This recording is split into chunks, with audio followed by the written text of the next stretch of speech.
Kaixo, ongi etorria. Zatikiak aurreko urtetan landutako gai bat denez, orain errepaso bat egin behar dugu, 3. mailako gai nagusienetan zatikiak ondo menderatu behar ditugulako. Orduan, errepaso bat egiteko gogoratu dezagun zer den zatikia. Zenbakitzailea goian dago zenbakia da, izendatzailea behean dagoena. Orduan, beko zenbakiak esaten du zenbat zati dauden, horregatik da izendatzailea, herenak diran, erdiak diran, laurdenak diran, eta goikoak zenbat zati hartzen dituen. Orduan, bi zenbaki horiek osoak dira, izango da. A, zati B. Beraz, izan daitezke, minusak, plusak, zeroak, baina B zenbaki osoetan zero ez da sartzen. Izan daiteke, edozein zenbaki oso zero kenduta.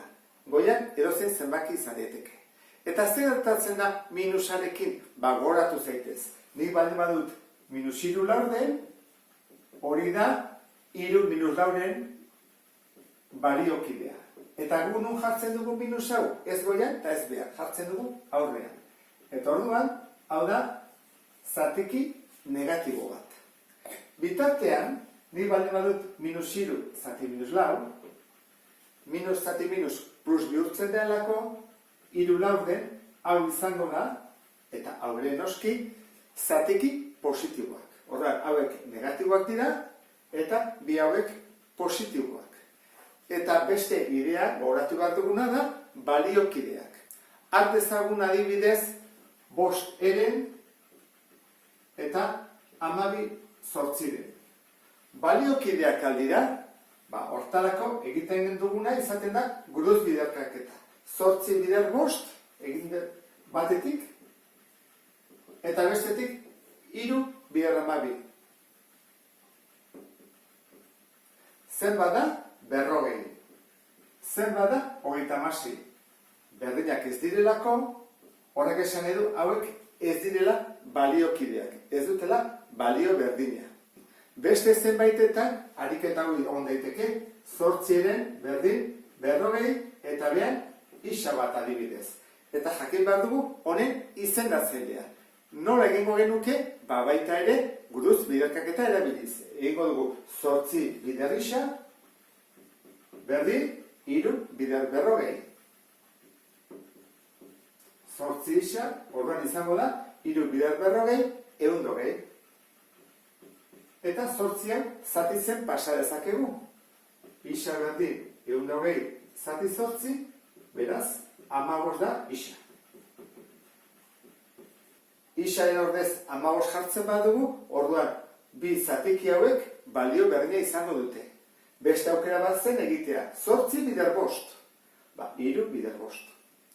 8 bider 5 40, 3 bider 5, 15.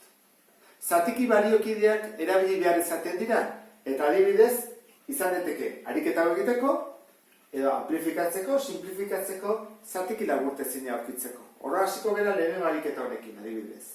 3 bosten eta laurden bat zenbakien baliokide bana idatzi, baina biei izendatzaile berdina jarriaz. Orduan, ni jarri behar dire, bai honi eta bai honi izendatzaile berdina, baina baliokideekin. Zer erabiltzen da orduan? Erabiltzen dugu normalian MKT edo ZKH. Kaso honetan, erabiliko dugu MKT, multiplo komunetako txikiena. Jarriko dut 3 bosten, eta jarriko dut laurden bat. Zein da bietan MKT? 5 hamar 15 hogei, lau 8 12 16, hogei da, ezta? Orduan jarri dezakegu hogei, edo nahi bada ere, 40, edo 60, edo 80. Nik bat aurkitzen badut, multiplo komunetako txikiena, ja besteak multiplo komunak dira.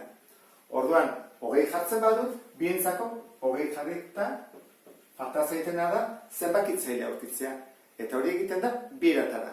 Bada egitea, hogei zati 5 bider 3, hogei zati 5 lau bider 3 12, eta beste aukera da, esatea, 5 zerrekin egin dut bider 4, goikoa ere bider 4, 3 bider 4. Eta hemen berdin, hogei zati 4, 5 bider 1, 5. Beste aukera bada egitea 4 bider 5 eta 1 bider 5.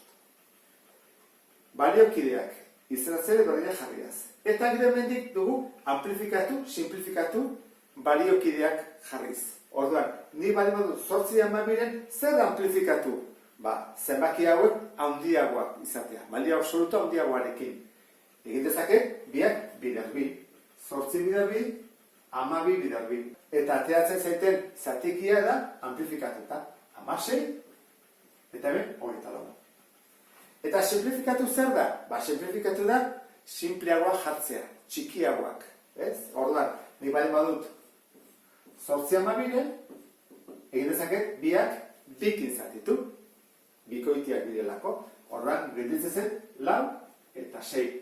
Baina hori alda denetan simpleena, hori alda laburte ezina dena, ez, ze oraindik egin dezaket zati 2.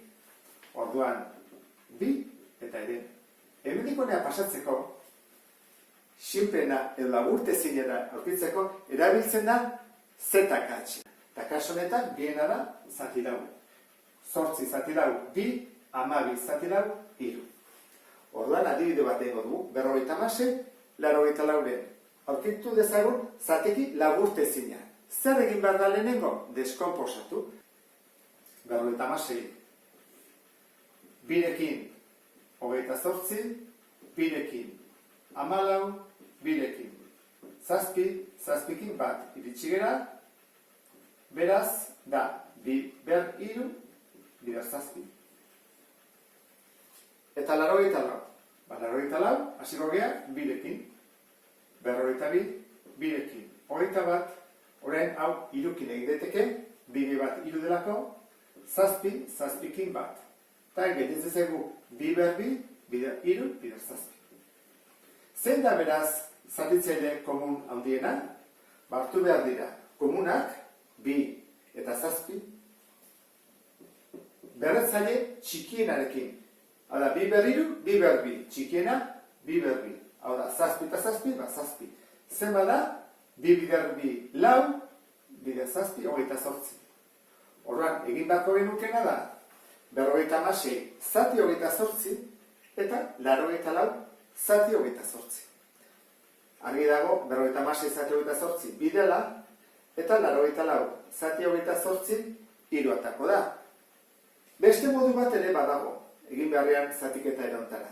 Izan daitekena da, 56 hemen deskomposatu utzi, hau dela, 2 ber 3, bider 7, eta 84 jartzen dugu deskomposatu.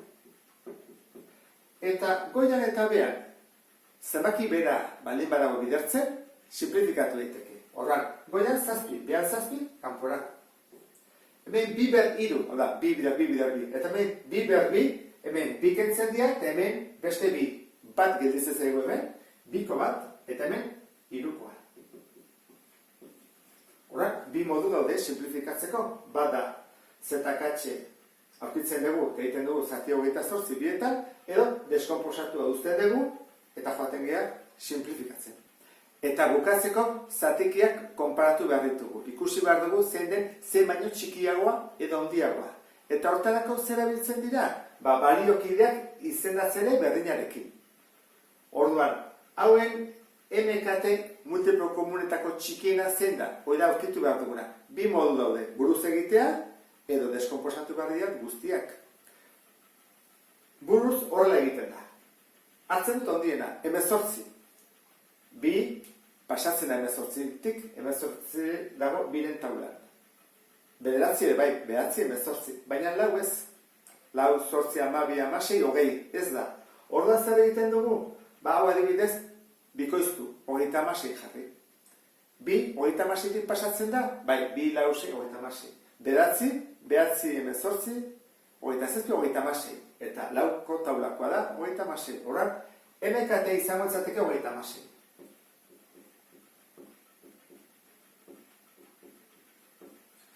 Guazen pentsatzea, ez zera gogoratzen, nola zen MKT. Egiten da erantara, 18 hartu, deskomposatu, bederatzi, 3, 1, hau izango ditzake 2 bider 3 ber 2, 2 argi dago bidela, bederatzi.